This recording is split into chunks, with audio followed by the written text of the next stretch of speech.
This is your daily real estate syndication show. I'm your host, Whitney Sewell. Today, we've packed a number of shows together to give you some highlights.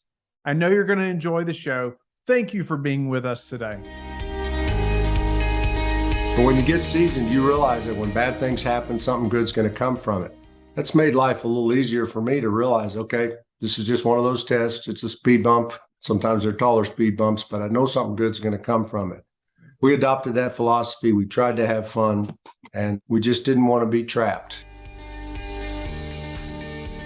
This is your daily real estate syndication show. I'm your host, Whitney Sewell. Our guest today has so many years of experience just being in business, entrepreneur, real estate, but he's also a retired orthopedic surgeon and a physician, and for the United States ski team. And so his name is Tom Burns. I learned so much with him. We did a series of shows with him, which you're going to get the pleasure of hearing and learning from him. He's over 25 years of real estate experience, has acquired and developed over $500 million in real estate locally and internationally. He's a co-author and principal of Presario Ventures, a real estate private equity company focused on apartment development and private equity in Texas and the Sun Belt. Tom and I went through a number of things. And in this first segment, as you know, if you've been listening to the show a long time, which I hope you have, if not, I'm so thankful you are with us now. And I hope you have liked and subscribed. I'm going to be grateful for that. So please share the show. But the first segment today, man, Tom and I just jumped through, being a physician and getting started in real estate. And this can apply to anyone, not just physicians, but any of us who have a crazy schedule or maybe a crazy W-2 schedule, or even if it's another business and you're trying to get started in real estate, you're going to learn a lot from Tom today and how he did that. And he's going to jump through many things, but you're going to hear over the next couple of days, different things that we're going to learn from Tom that I know no matter where you're at in this business, and whether you're passive or active, you're going to learn a lot. Tom, welcome to the show. Honored to have you on. I know there's so many listeners who can relate to your story, or they're thinking about hopefully doing what you have done and making a prosperous career shift. That can be a time where you're kind of rocking on hot coals, it seems, right? Or you're nervous, or maybe you're about to walk on hot coals, right? People are nervous about some of that, or thinking about that career shift that they're going through, or maybe they're looking forward to doing. I know you have done that successful. You've helped many people now. You even have a mastermind. I know people, deals, adventure, that's something that's important to you. But let's jump into who's Tom and how did you get into real estate? But let's back up to what you did before and maybe what you're still doing. Yeah, you bet. And I'm really looking forward to our conversation, Whitney. So, yeah, my story's, I don't know, it's not that exciting, but I started as a kid here in Austin, Texas. And I always tell everybody I was an athlete, which makes you think I was great. I was pretty good at what I did, but there's levels of good, right? So I thought maybe that's how I was going to make a living, as kids have those kind of dreams, and finally came to the realization that nobody was going to pay me to do what I was doing. So I looked for something else to hang out with athletes. So I was pretty good in school, decided I'd be a doctor, an orthopedic surgeon, and a sports guy so I could hang out with athletes. So that was what I did. College med school residency, and I had a nice long career as a doctor. But if you take that story back, I actually really enjoyed being a doctor. The reason I enjoyed it is because in my training, I came to the realization that maybe working for a living and trading my time for money was not the best thing. I saw the people that were training me. In our line of business, it's an apprenticeship model. So you're trained by people who are doing what you're supposed to do for the next 30 or 40 years. And so I was being trained by these doctors. And about halfway through my training, I realized they were on their third or fourth marriage, and they were complaining about not having any control. They're working at 10, 11 o'clock at night. And I don't know if I tell everybody it was a touch from an angel or blind luck, but I finally realized I didn't want their money if I had to have their life. I didn't want to be trapped like that when I was 40, 50, 60 years old. So I started looking for something else. That's what got me into, I looked for a lot of things, stumbled into a lot of blind dead ends, but eventually sort of fell on real estate, which kind of worked in parallel with my medical career and kind of ended up here we are today. And so I'm pretty happy with my life and have enjoyed a good run since that time of training long time ago. Wow. So you did become a doctor. You were going through training. You were working with other doctors. The writing was then on the wall. It's like, okay, you don't want to become this person you're being trained by. Ultimately, you don't Right. want their lifestyle. And it sounds like maybe family was more important to you than having a successful practice, if that's what it meant, to do. Absolutely. And people always talk about the quote, rich doctor, right? Which was, why I coined the first name of the first company was, is that, you're not really rich if you got to trade your time or see patients or do surgery, because if you get hit by a bus or you get sick or you get COVID or something like that, the music stops. So, yeah. And I always wanted to have fun. In fact, my wife and I had this mantra that whatever we did, whatever trials we went through, we were going to try to make sure we had fun doing it. And it didn't look like those guys were having fun. And so I had no grand plans, no huge net worth goals or numbers goals. All I wanted was enough money coming in from somewhere else that I could choose what I wanted to do. And it worked out over time. I love that you and your wife decided together that whatever trials, I mean, whatever difficulties come our way, because they're going to come, right? No matter who we are, they're You going to bet. come. But I think it's great as you all looked forward into that, knowing they're going to come, and said ultimately we're going to make the best out of them. We're going to have fun through them together. Is that accurate? It is, and it's not always that fun when you're going through trials and errors and learning your lessons through mistakes. But sure, I can tell you as I look back over 30 years, it's every time there was something bad that went on, and anytime there was a trial, trouble, almost that why me thing, which we never actually did the why me, but there's always a lesson that comes from it. Always, it either came immediately or maybe 10 years later. As you get older and a little more seasoned, that's a nice way for saying I'm getting older. But when you get seasoned, you realize that when bad things happen, something good's going to come from it. That's made life a little easier for me to realize, okay, this is just one of those tests. It's a speed bump. Sometimes they're taller speed bumps, but I know something good's going to come from it. We adopted that philosophy. We tried to have fun, and we just didn't want to be trapped. And, it sounds strange to be trapped in a profession that's well respected and makes quite a bit of money. I mean, that's a well-paid profession. And I enjoyed the heck out of it for 30 years. In fact, I practiced medicine for over 12 years when I didn't need the money. My real estate was making enough money that I didn't have to be a doctor. But Whitney, when you have choice, when you've got some control over your time, over your decisions, I was able to eliminate the annoying things about medicine. Every job has annoying things, right? Everything does. Life's not perfect. I was able to eliminate as many of the annoying things as possible. That being a doctor was fun. So fun that I did it free the last 4 years of my practice. So That's awesome. When you have choices over your time, you can eliminate the annoying things that you don't want to do. 100%. It should be a goal for most of us, all of us, right? Absolutely. So you were a doctor for 30 years. I think it's interesting. In the last 12 years, you could have done something else, but you still chose to be in there. But it was in your training where you realized that you didn't want that type of lifestyle as these other doctors that were training you, and you started to learn about real estate.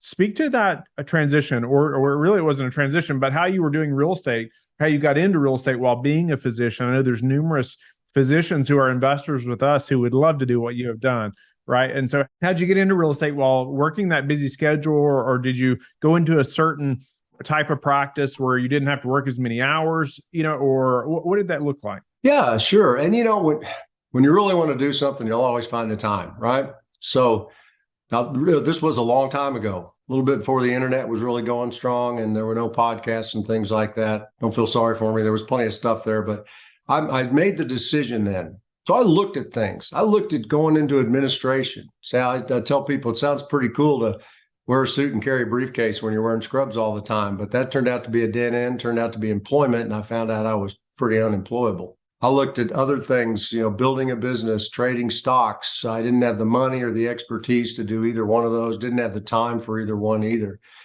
So I kind of stumbled on the real estate. No previous training, by the way, absolutely zero business classes in high school, college, and med school.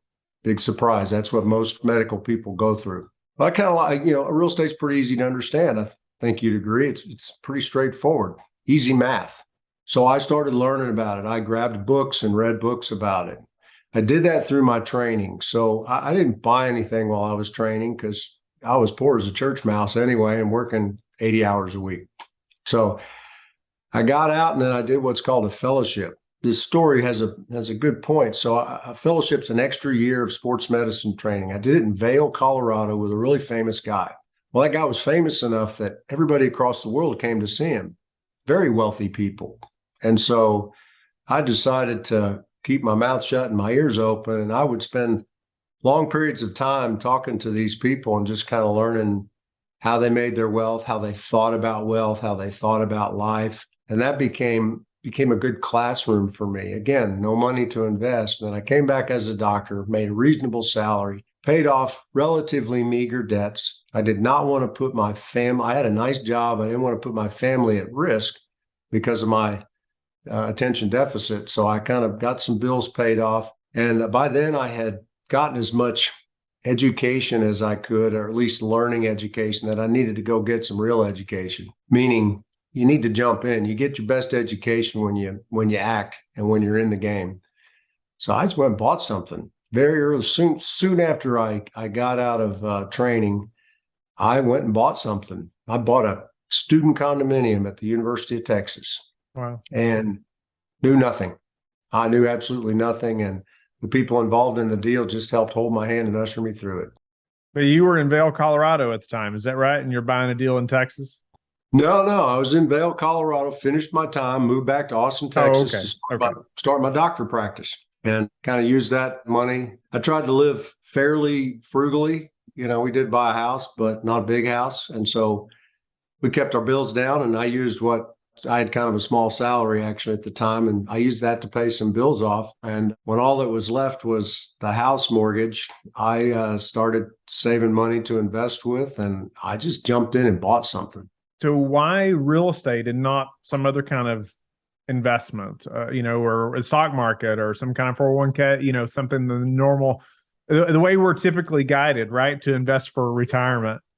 Oh yeah, I try to be a good student. Wasn't always one, but I try to listen and do what I'm told. So I was listening to the conventional wisdom. I got a financial planner. He had me buy what's called zero coupon bonds to finance my kids' college costs 18 years later. Those weren't very good, but I was putting money into, we didn't have a 401k. We had a simplified employee pension plan, a set plan for my practice. So I was putting money in there. I was putting money in the stock market. I was putting money in these dumb bonds that never made any money, but learning real estate. I was doing it all at the same time. So what I liked, and so I was doing all that, right? What I liked about real estate was that it moved slow. I didn't have to I was working a lot. I was working a full schedule, taking a lot of call up late at nights. That's what young doctors do. And I didn't have time to do stock trading. I did try it for a while. When Dell computers, when it was on its run, it would split like 8 times. So you could buy Dell stock and sell it 6 months later and make tons of money. I did a little bit of that, but that was just an idiot getting lucky. But the real estate, it moved slow. I didn't have to be first in or first out or first in or last out, whatever. I could do it part-time or full-time, and I surely needed part-time because I was a busy doc. I could use partners. I didn't have partners yet, but that was, again, a part of my strategy. So it moved slow enough for me. I was able to understand it and do it. And so I bought something. And that's where I started learning my lessons. Yeah, good for you for even taking the action or moving forward, right? Making something happen and buying the first deal. As you're a physician and you're getting into real estate, any setbacks that you encountered, over those years, or especially early on, that would help the listener right now who's looking to make this same transition, or at least to buy the first few deals while they're also a physician or working, a similar type schedule? Yeah, for sure. I mean, things don't always go right. I suggest all physicians have their properties professionally managed. I still get people in my mastermind that say, hey, it's going to cost me to get management. Maybe I'll just do it myself. Just don't do it. Get management. You'll get better tenants. You'll get more rent. You'll have less troubles. But the reason I mention that is I did have managers from day one. So that helped because I didn't get the phone calls. All I got was the checks.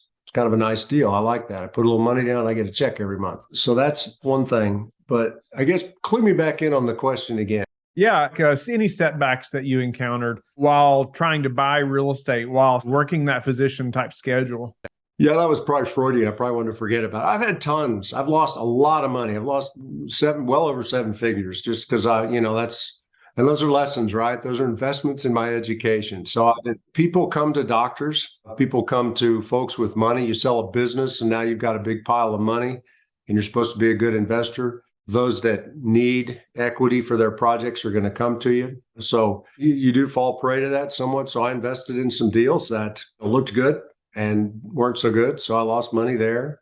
Past performance, I'd invest in a deal that did well, in one iteration, and iteration number two didn't do so well. So just pretty much lost all that. Did some oil and gas deals with one person I knew really well.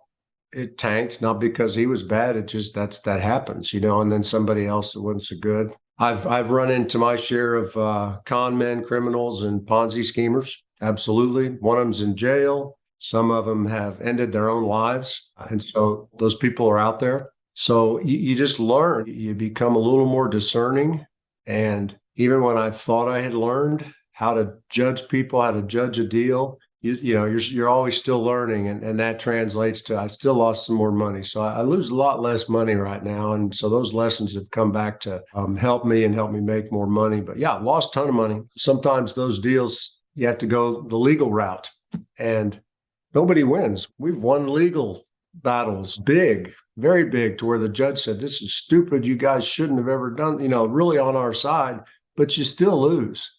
You get your money back. You lose all the time, all the mental effort to do those sort of things. So you never really want to get into legal battles and lawsuits. They're not fun. They sometimes become necessary. So I bought an apartment complex, which you would think is awesome. I was buying single family condominiums. I bought an apartment complex way back in the early 2000s. Unfortunately, I don't know anything about multifamily properties. So bought it wrong, did all the wrong things, got the wrong management, et cetera, was able to at least offload it and not lose too much money. So yeah, that's a long list. We could do a whole episode on the mistakes I've made. Yeah, no, and we've all made them for sure. And no doubt about it. It's just interesting hearing, you're able to buy these properties and even buy a multifamily project, while still being a physician and operating a successful, business, right? As a doctor. And so that's a schedule that most don't want, even as you talked about, early on, even on the more personal side of this, how were you able to be at home more? How were you able to, you talked about the doctors that were training you had been through numerous marriages and working so many hours, just never, how did you manage that? So you're making these things happen, as a doctor, but also in real estate, but still, keeping the main thing, I guess you could say, at home.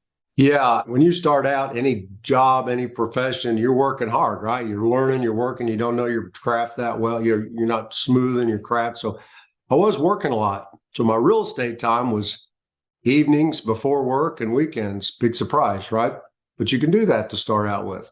For the kids, one was not born when I started and one was about 2.5. So probably that first year, I did more work than I would have liked to. Sometimes I would get home late and then quickly change that to where I finished early in the day.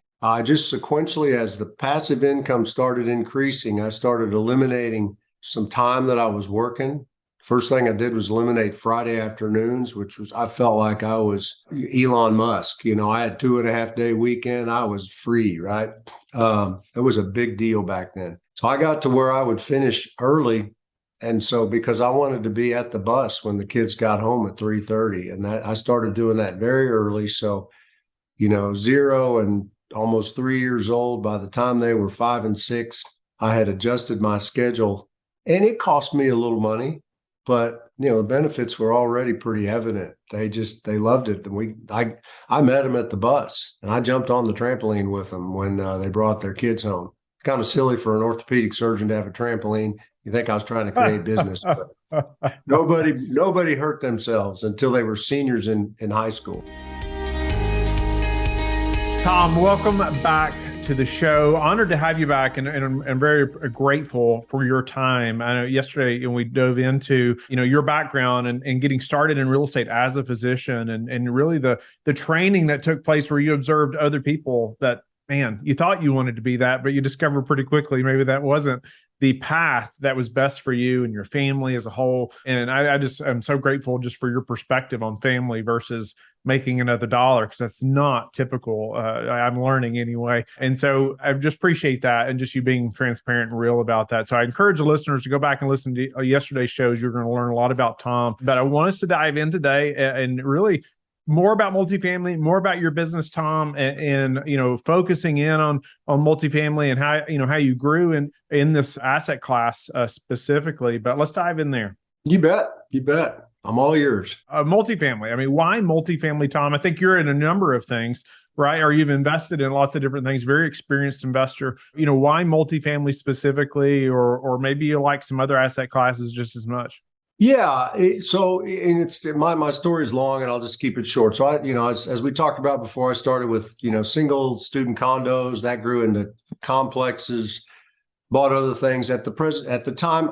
I didn't care what I bought, to be honest with you. I just wanted it to be an asset that produced some kind of passive income. So most of the time that was real estate. Sometimes it wasn't. As you're in the market, you start developing partners. And I actually went and got a mentor because I felt that I'd hit a ceiling. And this relates to what I owned and what I bought. I'd hit a ceiling. I wanted to learn. This guy was a developer.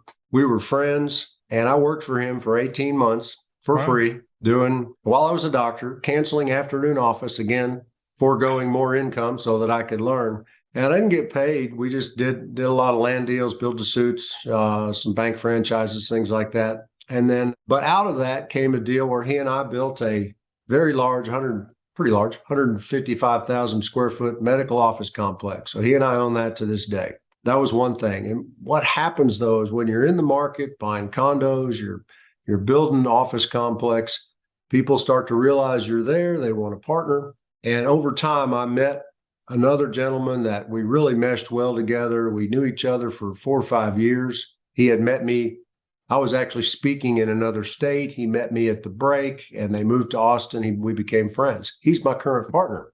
So we decided back in the mid-2000s, we thought that, he had expertise in retail, land development, things like that. I had expertise in, manufactured homes, office development, student condos, things like that. Bad experience with multifamily that I didn't know what I was doing. We rolled all that together, and we felt that we should focus, and we thought that multifamily, built or bought right, did well through recessions, was a good product. And so we started to focus on that. So that whole story is what brought us to multifamily. And so we developed our first project, started in 2008 and 2009. And so that was, which, as everybody knows, maybe not the best time in the world to start, but we had to keep going. So we started there. And that's why we have stuck with multifamily. We enjoy it. It does a good job during recessions if you build it or buy it right. And we've gotten pretty good at it by now. That's awesome. I was going to ask about mentorship or finding, somebody that's been doing this, that's ahead of you. I encourage that often on the show as well. I did that, and I was hesitant in the beginning. I remember and I've shared this on the show numerous times, but my first mentor was like $12,500. And at the time, my wife and I was like, oh my goodness, should we spend, can we do this? More money we spend on anything, in our lives at that time, so should we do this? But it was the best $12,500 we've ever spent, and now, I've had numerous mentors in so many aspects of my life, and just can't imagine not doing it that way, not, being connected, right, to these people who are ahead of me and learning, right, and bypassing many downfalls, that I know would have happened otherwise. And so, speak to, in working 18 months for free. I always love highlighting that because I get so much resistance from people when I suggest something like that. You were a physician. You could have been working those hours, making a very good income, right? But you saw the long-term picture here, right? You saw the long-term vision of learning and the return on that education, right? For 18 months. And so at that, at 18 months, is that when you all partnered and you all created, sounds like maybe more of a partnership moving forward versus a mentor-mentee type relationship? Yeah, absolutely. And, he wasn't charging me because if he first looked at me, he goes, "You don't need this. You're a rich doctor." And I said, "Teach me anyway." And so Well, I didn't pay him. I still paid for it. I didn't make income because I was working with him. But yeah, it was just luck or whatever. Something just came to us. It was actually his dressmaker's wife, his mother's dressmaker or something. Had a piece of land she didn't know what to do with. So yeah, we became partners, and we each contributed our expertise. And I learned a ton from him during that process. I learned how to develop an office complex, not just an office building. We got like 8 buildings. And so, yeah, and you hit it right on the head. You talked about mentors, letting you skip the mistakes and speed through all the difficulties. Although mistakes are great teachers, mistakes are awesome teachers. It's a lot more fun to learn from somebody else's mistake. It hurts a lot less. So you really want to learn from, work from, get the mindset of somebody has been where you want to go. It's always an investment that pays multiple times the investment that you make. It's not a cost, it's an investment. And so I've had so many mentors, some of them unofficial, some official. Whitney, I spend $250,000 on coaching masterminds and mentors each year myself. So, the numbers just rise I probably just need more help now. That's probably why I'm spending so much, but can't beat having a mentor. Yeah, no, I appreciate you sharing that, because I think it makes it real to those that are listening. Yeah, I talked about that 12,500, and I also have many mentors who are that are unofficial as well, who I feel like I couldn't make it without. But yeah, I'm also spending more than most people's annual salary now on mentorships and different people that are helping us as a company, and so couldn't recommend it enough. I know you are in a number of types of investment, short-term, long-term. How do you look at that for your portfolio now? Short-term, long-term, and maybe even development or other types of investments? My focus was pretty narrow when I started. I go back to Robert Kiyosaki's book. He has the income statement and balance sheet. He has just little boxes, right? Income box, expense box, and then asset and liabilities. My whole business plan was to put stuff in the asset box because it created income. I really focused on it. Very much a cash flow guy. I passed over, capital gains type mechanisms. And so, but how that worked for me was it took me longer. It was a fairly logarithmic change when, the law of compounding starts to work over time. But eventually I had enough passive income to cover my expenses. Kept working as a doc because it was fun. Over time, then I started, I had the freedom to choose what I wanted to do. And so then you can keep hitting singles like that, but you can also, you can swing for the fences once in a while, or you can try to hit a double. So I would look at some short-term options. I did some lending for builders that needed lot sales, things like that. Some capital gains plays that some don't make it, right? You do some early stage investment, some don't make it, some do. But I had the freedom to, if that money was going to get lost, I had the passive income that was going to cover that. So I have expanded a bit. Certainly it's not all in real estate. It's not all cash flow, and it is a combination of short-term and long-term. Also, as you get seasoned, I still think I'm gonna live to 100 and something. So as you get a little more seasoned, your time horizons do shrink a little bit, but I try to keep it all pretty balanced. Yeah, it's incredible. And my grandfather just passed a few weeks ago. He's 102 years old, so and still lived at home. And so it's incredible. It's like he had a whole nother lifetime than most people. The more we think about it, but absolutely. So it's incredible. Well, speak to do you feel like multifamily is still a good inflation hedge? Just with maybe you can speak to the current economic crisis and how you feel about that, and we can dive into that a little bit. Yeah, you bet. And I always try not to be a homer. Hey, multifamilies, it's all that and everything, but I still think it has a good runway. We're currently 600,000 units down in the U.S., and we still need 4 million housing units between now and 2035. So there's a need, right? So you can still make money or create a good investment with multifamily. Now, those 600,000 units, you can't necessarily, you can't just plop a complex down in Chicago or Detroit or Peoria, Illinois. You got to pick the right places. So again, built or bought right.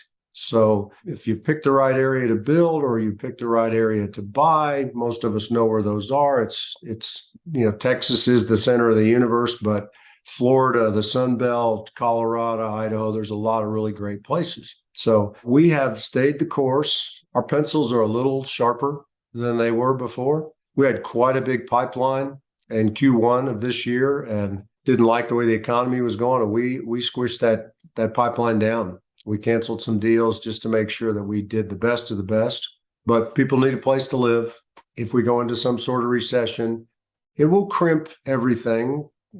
People will get room. Instead of living by themselves, they'll get roommates. They'll move back with mom and dad. When you don't have a job, you don't rent apartments. That kind of stuff happens. So I think on the good side, we have plenty of demand for limited supply. That is going to take years to satisfy, if ever. That's a lot of units to get built. On the other side, you've really got to plan for worst case scenarios, do sensitivity tables, low leverage, low projected returns, and hope that things are better than you project. You want to know how bad can things get, and I can still keep my property.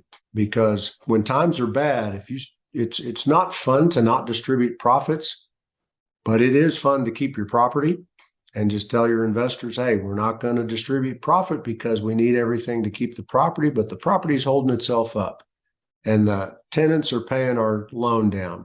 And when things get good, that's when those properties just rocket out of the gate and make you a lot of profit. So that was me probably talking out of two sides of my mouth, but I still do like multifamily. I think everybody needs to keep their eyes open and not have blinders and always look at other asset classes. But multifamily is one of them that I think's a worthwhile thing to look at. For sure. No doubt about it. And no, I appreciate you elaborating. But do you have any predictions, for the real estate market over the next 6 to 12 months, or, maybe how these predictions have changed, what you all are trying to buy or when to buy, things like, or sell?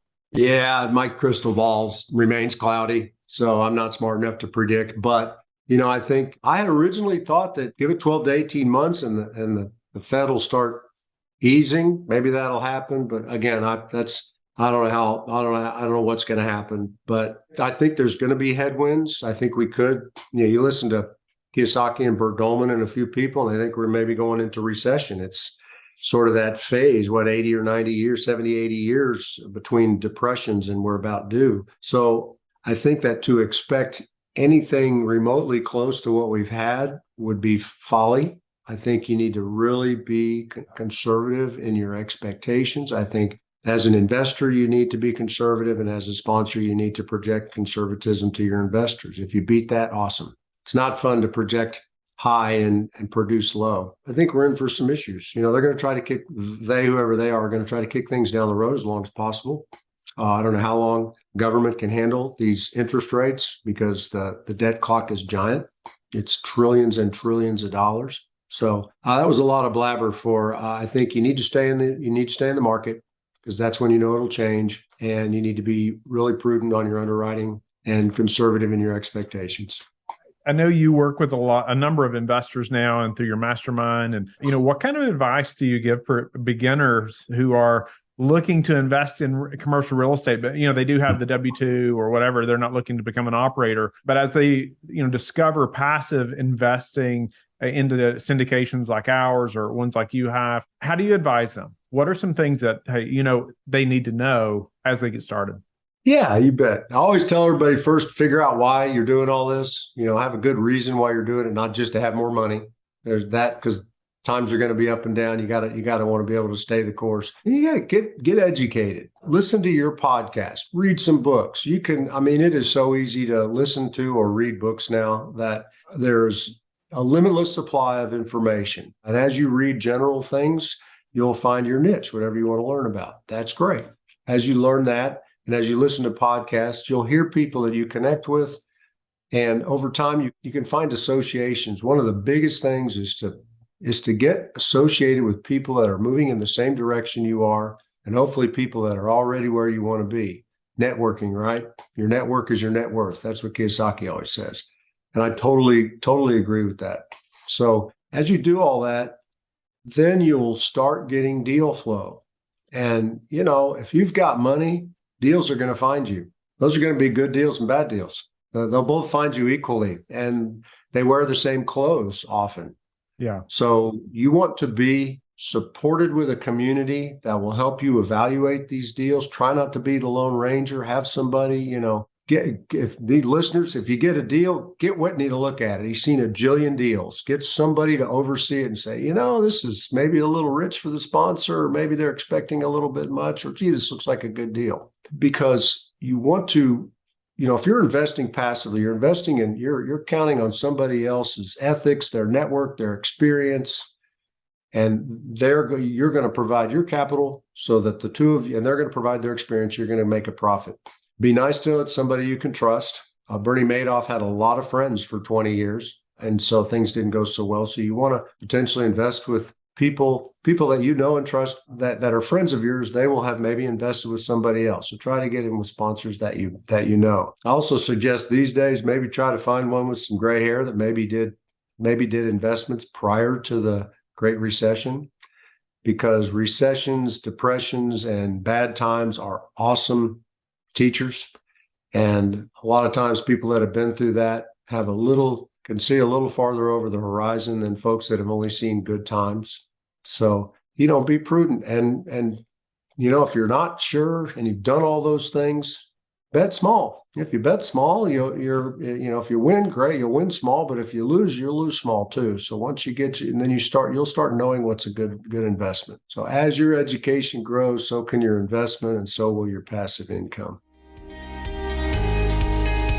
Thank you for being with us again today. I hope that you have learned a lot from the show. Don't forget to like and subscribe. I hope you're telling your friends about the Real Estate Syndication Show and how they can also build wealth in real estate. You can also go to lifebridgecapital.com and start investing today.